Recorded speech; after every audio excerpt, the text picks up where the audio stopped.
ஓர் அழகிய சிற்றூரில் மது என்ற பெண் வசித்து வருகிறாள். அவள் குடும்ப ஏழ்மை காரணமாக செங்கல் சூளையில் வேலைக்கு செல்கிறாள். அவளது பக்கத்து வீட்டு பெண் காவியா மற்றும் அவளது தோழி மதுவின் முதலாளி இவர்களுக்குள் நடக்கும் உரையாடல் என்ன என்று பார்ப்போம் வாருங்கள். மது வேலை பார்க்கும் இடத்தில் தடுக்கி விழுகிறாள். ஐயோ, காலை ரொம்ப வலிக்குதே. இன்னைக்குள்ள 300 கல்லு வரை செஞ்சு முடிக்கணும். ஓனர் வந்தா திட்டுவாரு. என்ன உட்காந்துக்கிட்டு இருக்க? நேரத்துக்கு சம்பளம் மட்டும் வாங்க தெரியுதுல, வேலை பார்க்கணும்னு தெரியாதா? ஐயா இல்லைங்க ஐயா, நான் தடுக்கி விழுந்துட்டேன். காலை ரொம்ப வலிக்குது ஐயா. கொஞ்ச நேரம் உட்காந்துட்டு போய் வேலை பார்க்குறேன். இப்படி உட்காந்துக்கிட்டு இருந்தா எப்படி 300 கல் முடிக்கிறது? இன்னும் 10 கல் கூட முடிக்கல. இப்பவே மணி 9 ஆச்சு. 11 மணிக்கு வண்டி வந்து ஒரு கல் சுடு பண்ண வைக்க. போய் வேலையை பாரு, இல்லைன்னா வேலையை விட்டு தூக்கிடுவேன். மனுஷருங்க ஐயா, வேலையை விட்டு மட்டும் தூக்கிடாதீங்க. இந்த வேலையால தான் நாங்கள் 2 வேளை சாப்பிட்றோம். அப்பாவுக்கு வர சம்பளம் பத்தலைங்க ஐயா. இங்கு நடக்கும் அனைத்தையும் பள்ளிக்கு செல்லும் வழியில் காவியாவும் அவளது தோழியும் காண்கிறார்கள். இந்த திட்டு வாங்கிட்டு இருக்க பொண்ணை பார்த்தா நம்ம மது மாதிரி இருக்கே. அவ ஸ்கூலுக்கு போகாம இங்க என்ன பண்றா? மது இங்க வா. ஆமா, நம்ம கிளாஸ் பொண்ணு மதுதான். கிளாஸுக்கு வராம என்ன பண்றா?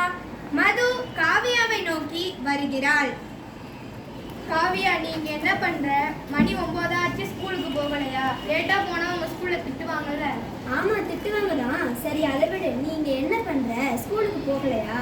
ஆமா, நான் ஸ்கூலுக்கு போறதை நிறுத்திட்டேன். இப்ப இந்த செங்கல் சூளையில தான் வேலை பார்க்குறேன். மது, நீ ஏன் ஸ்கூலுக்கு போறதை நிறுத்திட்ட? அதுவா காவியா, எங்க அம்மாவுக்கு உடம்பு சரியில்லை. அப்பா வேலைக்கு போய் வர சம்பளமும் பத்தல. அதனாலதான் இங்க வேலை பார்க்குறேன். ஆனா சட்டப்படி இந்த வயசுல வேலைக்கு போறது தப்பு. இந்த வயசுல நமக்கு கல்வி ரொம்ப முக்கியம். இந்த மாதிரி யாரும் பள்ளி படிப்பை நிறுத்திட்டு வேலைக்கு போகக்கூடாதுன்னு தான் சைல்ட் லேபர் திட்டம். அனைவருக்கும் இலவச கல்வி, இலவச புத்தகம், காலணி, மருத்துவ பரிசோதனை, பள்ளிக்கு வரும் மாணவர்கள் பசியால் வாடாமல் இருக்க சத்துணவு திட்டம், காலை உணவு திட்டம், மேல் படிப்பு படிக்கும் மாணவர்களுக்கு ரூபாய் 1000 போன்றவற்றை தராங்க. இத்தனை வசதிகள் இருந்தும் நீ ஏன் ஸ்கூலுக்கு போகாம இருக்க? நமக்கு படிப்பு ரொம்ப முக்கியம். காவியா சொல்றது சரிதான். நமக்கு படிப்பு தான் ரொம்ப முக்கியம். நாம படிச்சாதான் நம்ம நல்ல இடத்துக்கு போக முடியும்.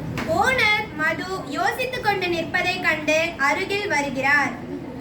பொண்ணே, நான் போய் எவ்வளவு நேரம் ஆகுது? நீ இன்னும் ஒரு கல் கூட செய்யலையா?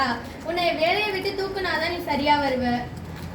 நீங்க மதுவை வேலை வாங்குறது சட்டப்படி குற்றம். நான் உங்க மேல போலீஸ் கம்ப்ளைண்ட் கூட கொடுக்க முடியும். எங்க மிஸ் இதை பத்தி எங்களுக்கு சொல்லியிருக்காங்க. இதுக்கப்புறம் மது உங்க வேலைக்கு வரமாட்டா. அவ படிக்க போறா.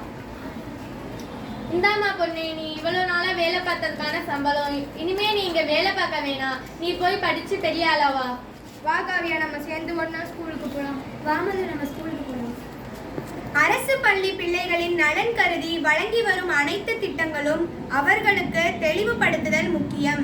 சைல்ட் லேபர் செய்வது சட்டப்படி குற்றம் என்பதை யாவரும் புரிந்து கொள்ளுதல் மிகவும் அவசியம். காவியாவின் இச்செயல் வரவேற்கத்தக்கது. நன்றி, வணக்கம்.